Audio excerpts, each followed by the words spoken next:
ये कहानी बिहार के एक छोटे से गांव सुंदरपुर की है।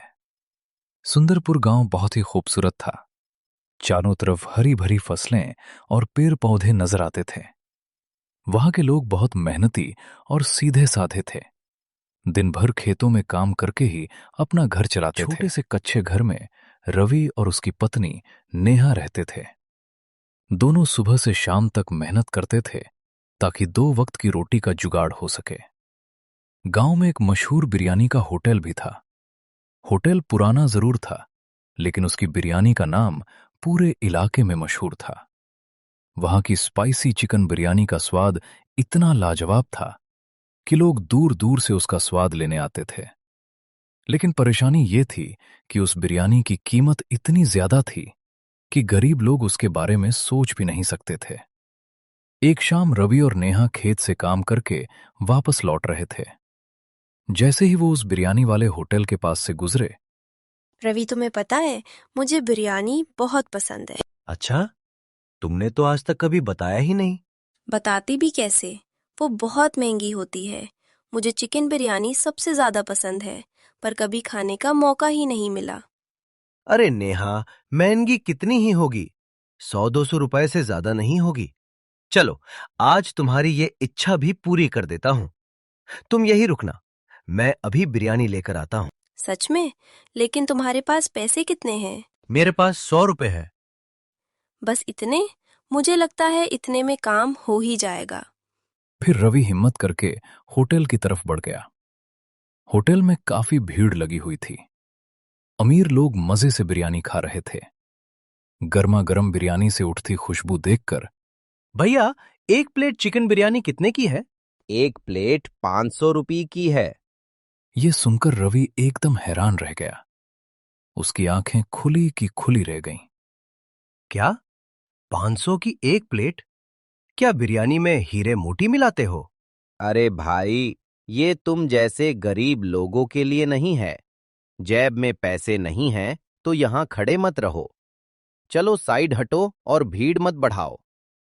वहां मौजूद लोग भी रवि को अजीब नजारों से देखने लगे। रवि को बहुत बुरा लगा। वो चुपचाप वहां से लौट गया। रवि का दिल टूट सा गया था। उसकी आंखें भर आई थीं।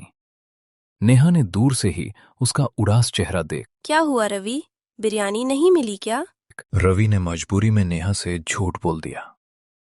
अरे नेहा, मेरे पहुंचने से पहले ही सारी बिरयानी बिक गई थी। इतनी भीड़ थी कि एक प्लेट भी नहीं बची।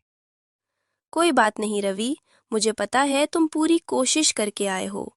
चलो घर चलते हैं। दोनों वापस घर आ गए। साधारण सा खाना खाकर दोनों सो गए। लेकिन रवि की आंखों से नींद गायब थी। वो छत की तरफ देखते हुए बस एक ही बात सोच रहा था। आखिर उस बिरयानी में ऐसा क्या खास है जो इतनी महंगी बिकती है? गरीब लोग तो उसका स्वाद भी नहीं चख पाते।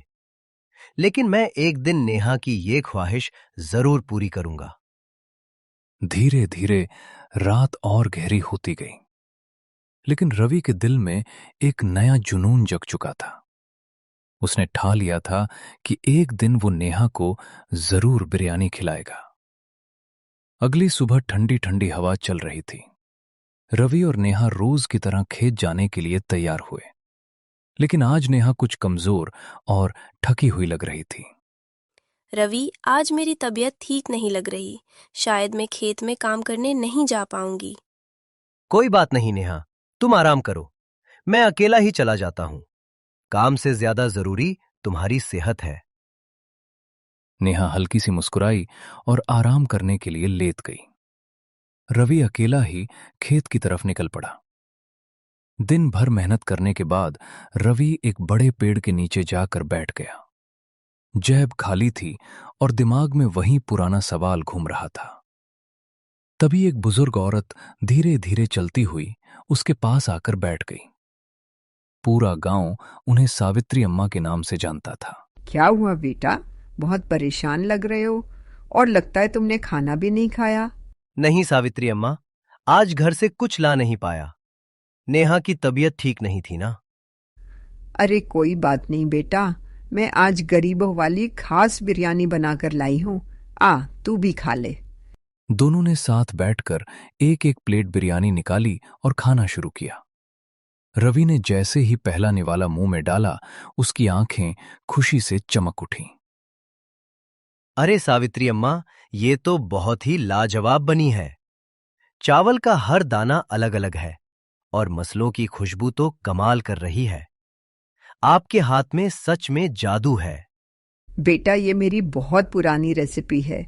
मैं चिकन और मटन नहीं खाती, इसलिए इसमें आलू डालकर बना लेती हूँ। इसी वजह से मैंने इसका नाम रखा है गरीबों की बिरयानी। लेकिन सावित्री अम्मा, गांव में तो चिकन बिरयानी 500 रुपए की मिलती है। आप ये स्वादिष्ट बिरयानी कितने में बना लेती हैं? सिर्फ 10 रुपए में बेटा। असली बात पैसों की नहीं, तरीके की होती है। घर के मसले, थोड़ा दही, अच्छे से ताले हुए प्याज, धनिया पुदीना और सबसे जरूरी धीमी आंच। बस फिर बिरयानी का स्वाद कमाल का हो जाता है। सावित्री अम्मा, क्या आप मुझे भी ये बिरयानी बनाना सिखा देंगी? क्यों नहीं बेटा, चल मेरे घर, मैं तुझे सब कुछ आराम से सिखाती हूँ। इसके बाद दोनों सावित्री अम्मा के घर पहुंच गए। वहां सावित्री अम्मा ने रवि को बड़े ध्यान से बिरयानी बनाने का पूरा तरीका समझाया। सबसे पहले प्याज को अच्छी तरह सुनहरा होने तक फ्राई करना। उसके बाद दही और मसाले मिलाकर आलू या चिकन डालना। फिर ऊपर से चावल बिछाकर बर्तन को ढक देना और धीमी आंच पर पकाना। आधे घंटे के बाद बिरयानी तैयार हो जाएगी। सावित्री अम्मा, आपने तो मेरी जिंदगी का रास्ता ही बदल दिया। अब मैं भी स्वादिष्ट बिरयानी बना पाऊंगा। आपका दिल से धन्यवाद। रवि थोड़ी सी बिरयानी लेकर घर वापस आया। घर पहुंचते ही उसने खुशी से आवाज लगाई, नेहा, देखो मैं तुम्हारे लिए बिरयानी लाया हूं। सच में? लेकिन इतने कम पैसों में कैसे? फिर रवि ने नेहा को सावित्री अम्मा से हुई मुलाकात और गरीबों की बिरयानी की पूरी कहानी सुनाई। उसने मुस्कुराते हुए पोटली खोली और नेहा को बिरयानी दी। नेहा ने जैसे ही पहला निवाला खाया, उसके चेहरे पर खुशी चमक उठी। रवि, ये तो सच में बहुत स्वादिष्ट है। अगर हम इसे कम दाम में बनाकर बेचें तो गांव के गरीब लोग भी बिरयानी का मजा ले सकेंगे और हमें रोजगार भी मिल जाएगा। बिल्कुल नेहा, कल से ही मैं गांव में ठेला लगाऊंगा और सिर्फ 20 रुपए में एक प्लेट बिरयानी बेचूंगा। उस रात दोनों की आंखों में नए सपने चमक रहे थे। उनका छोटा सा बिरयानी का ठेला अब गरीबों के लिए उम्मीद की एक नई किरण बनने वाला था। अगली सुबह सूरज की पहली किरणें गांव पर पड़ी ही थी कि रवि ने सुबह सुबह सारी तैयारी शुरू कर दी। बड़े हांडे में जब उसने मसालों से भरी बिरयानी पकाई तो पूरे घर में लाजवाब खुशबू फैल गई। वाह रवि, आज तो खुशबू से ही लग रहा है कि सुंदरपुर के लोग तुम्हारी बिरयानी खाकर खुश हो जाएंगे। चलो जल्दी करो, सारा सामान लेकर गांव के चौक में ठेला लगाते हैं। आज जरूर बहुत भीड़ लगेगी। हाँ नेहा, आज मैं सबको दिखा दूंगा कि गरीब की बिरयानी का स्वाद भी किसी बड़े होटल से कम नहीं होता। थोड़ी देर बाद दोनों थैला लेकर गांव के चौक पर पहुंच गए। रवि जोर जोर से आवाज लगाने लगा, आओ आओ, सिर्फ 20 रुपए में गर्मा गर्म बिरयानी एक बार खाओगे तो स्वाद कभी नहीं भूल पाओ। उसकी बात सुनकर वहां खड़े लोग हैरानी से एक दूसरे को देखने लगे। तभी एक आदमी रवि के पास आकर बोला, अरे भाई, सच बोल रहे हो ना? 20 रुपये में बिरयानी? नहीं भैया, एकदम असली स्वाद बिरयानी है। अगर आपको पसंद ना आए तो पैसे मत देना। ये सुनकर पास में खड़ा एक और आदमी बोल, ठीक है भाई, हमें 2 प्लेट लगा दो।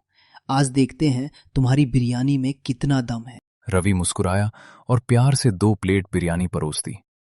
ऊपर से थोड़ा सलाद और प्याज डालकर उनके सामने रख दिया। जैसे ही दोनों ने बिरयानी का पहला निवाला खाया, उनके चेहरे खुशी से चमक उठे। अरे वाह, ऐसा स्वाद तो मैंने उस बड़े बिरयानी होटल में भी नहीं चखा। मसाले एकदम जबरदस्त हैं। दोनों की तारीफ सुनकर आसपास के और लोग भी ठेले के पास जमा होने लगे। कुछ ही देर में रवि के ठेले पर लंबी लाइन लग गई। भैया, हमें भी एक प्लेट देना। मेरे लिए 2 प्लेट पैक कर दो घर ले जाने के लिए। धीरे धीरे रवि की सारी चिकन बिरयानी बिक गई।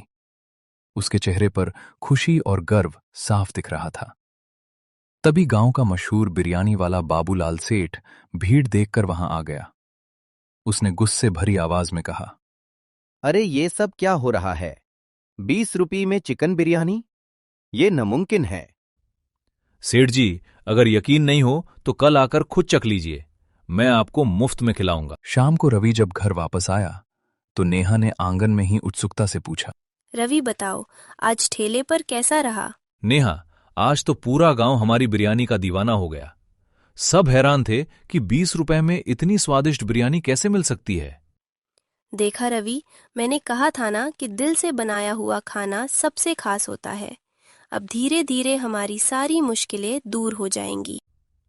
हाँ नेहा, लेकिन सबसे बड़ी खुशी यह है कि आज गांव के गरीब लोगों ने भी पहली बार बिरयानी का स्वाद चखा। अब कोई ये नहीं कहेगा कि बिरयानी सिर्फ अमीरों के लिए होती है। उसके बाद दोनों ने सावित्री अम्मा को दिल से धन्यवाद दिया, जिनकी सीख ने उनकी पूरी जिंदगी बदल दी थी।